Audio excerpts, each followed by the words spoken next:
बिस्मिल्लाहिर्रहमानिर्रहीम। अस्सलाम वालेकुम, वेलकम टू माय चैनल। आज मैं आपके साथ शेयर कर रही हूँ बहुत ही मज़ेदार सी रेसिपी। आज मैं बना रही हूँ कचनार गोश्त। बहुत ही मज़े की ये कचनार गोश्त बनके तैयार होते हैं और बहुत सिंपल सी इसकी रेसिपी है। तो ये देखिए, एक देगची में डाल दिया है मैंने हाफ़ कप ऑयल। ऑयल जब थोड़ा सा गर्म हो गया तो फिर इसमें मैंने शामिल कर दिए हैं 3 अदद प्याज। प्याज मैंने मीडियम साइज़ की ही लिए थे और इसको मैंने बिल्कुल बारीक बारीक ही काट लिया था। ज़्यादा मोटा इसको नहीं काटना है और प्याज को लाइट ब्राउन कर लेना है, ज़्यादा इसको ब्राउन नहीं करना है। और अब इसमें मैं शामिल कर दूंगी 2 टेबलस्पून अदरक लहसुन का पेस्ट। ये फ्रेश अदरक लहसुन का पेस्ट ही इसमें मैंने शामिल किया है क्योंकि उससे खाने का टेस्ट जो है और भी अच्छा हो जाता है। तो अब इसको भी इसमें मैं 2 से 3 मिनट तक के लिए इसमें फ्राई कर लूँगी। 3 मिनट तक के लिए मैंने अदरक लहसुन को उसमें अच्छे से ब्राउन कर लिया है। और अब इसमें मैंने शामिल कर दिया है 1 kg मटन, जिसको मैंने पहले अच्छी तरह से साफ़ कर लिया था। फिर इसको अच्छे से वॉश करके छलनी में डाल के रख दिया था ताकि इसका पानी जो है निकल जाए। और अब उसको भी मैं प्याज अदरक लहसुन के साथ अच्छे से इसमें ब्राउन कर लूँगी। और साथ ही इसमें शामिल कर दूँगी 1.5 टेबलस्पून नमक, हाफ़ टी स्पून हल्दी। और अब इन सब चीज़ों को मैं एक साथ ही अब इसमें भून लूँगी। इस तरह हल्दी और नमक के साथ भुनने से गोश्त की स्मेल जो है काफ़ी ख़त्म भी हो जाती है और इसका टेस्ट भी फिर बहुत अच्छा हो जाता है हल्दी में इस तरह इसको भूनने से। तो 10 मिनट तक के लिए गोश्त को मैं ऐसे ही इसमें अच्छी तरह से भून लूँगी।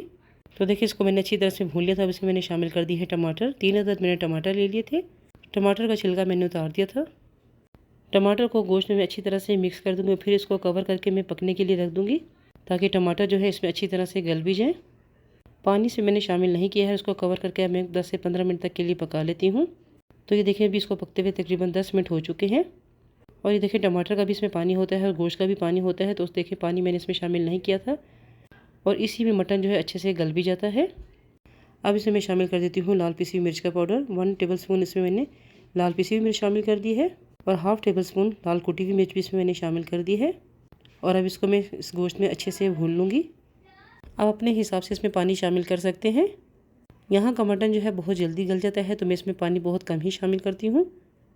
तो ये देखिए, मसाले को मैंने अच्छी तरह से इसमें भून लिया है और इतनी देर में गोश्त भी थोड़ा इसमें गल चुका है। और अब इसमें शामिल कर देती हूँ कचनार।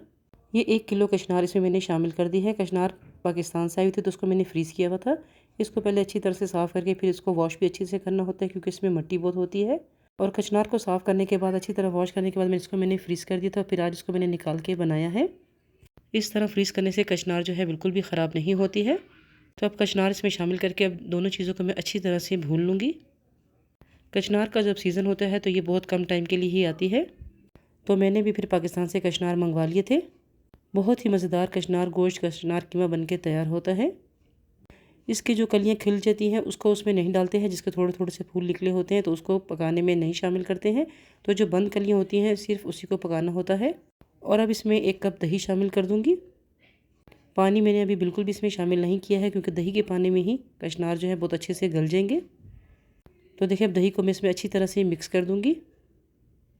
अगर आपको मेरी रेसिपी अच्छी लगी हो तो उसको लाइक ज़रूर करें।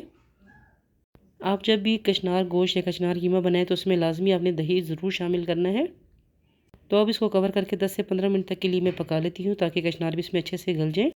तो ये देखिए, इसको पकते हुए 15 मिनट हो चुके हैं और कचनार और गोश्त भी दोनों ही चीज़ें इसमें बिल्कुल अच्छे से गल चुकी हैं। और देखने से ही पता चल रहा होगा कि कचनार गोश्त जो है कितना अच्छा बना है। बहुत ही इसका अच्छा टेस्ट होता है। यहाँ सऊदीया में तो ये कचनार बिल्कुल भी नहीं मिलते हैं। और अब ये ले लिया है मैंने हाफ़ टेबलस्पून ज़ीरा और हाफ़ टेबलस्पून धनिया ले लिया है। मैंने दोनों चीज़ों को मैंने पहले भून लिया है और फिर इसको मैं मोटा मोटा क्रश कर लूँगी। इसको देखिए, पहले मैंने थोड़ा ठंडा कर लिया है और अब इसको ऐसे मोटा मोटा ही मैंने पीस लिया है। ज़्यादा इसको पाउडर फॉर्म में नहीं पीसना है। इस तरह देखिए, इसको मैंने मोटा मोटा पीस लिया है और अब बिल्कुल एंड पे ही इसको शामिल करना होता है। और कचनार गोश्त जो है बिल्कुल रेडी है। और अब इसमें भुना हुआ कूटा हुआ ज़ीरा और धनिया इसमें शामिल कर दूँगी। इससे खाने का टेस्ट जो है बहुत ही मज़े का हो जाता है। खुशबू भी इसकी बहुत अच्छी आती है। इसको बिल्कुल एंड पे ही शामिल करना होता है ताकि इसकी खुशबू अच्छी सी आए खाने में से। तो ये देखिए, सब चीज़ों को मैंने अच्छी तरह से इसमें मिक्स कर दिया था। और अब इसे मैं शामिल कर दूँगी घर का पिसा हुआ गरम मसाला पाउडर।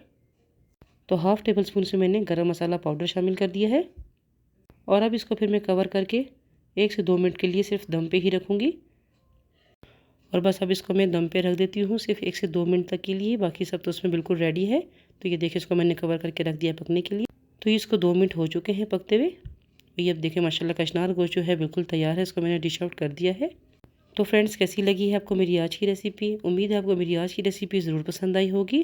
अगर आपको मेरी वीडियो अच्छी लगी हो तो उसको लाइक ज़रूर करें, शेयर करें अपनी फैमिली और फ्रेंड्स के साथ, और मेरे चैनल को सब्सक्राइब करना ना भूलें। बेल आइकन को भी ऑल पे क्लिक कर दें ताकि मेरी हर नई आने वाली वीडियो को नोटिफिकेशन सबसे पहले आपको मिले। दुआओं में ज़रूर याद रखिएगा। फिर मिलूँगी इंशाल्लाह किसी अच्छी सी रेसिपी के साथ। अल्लाह हाफिज़।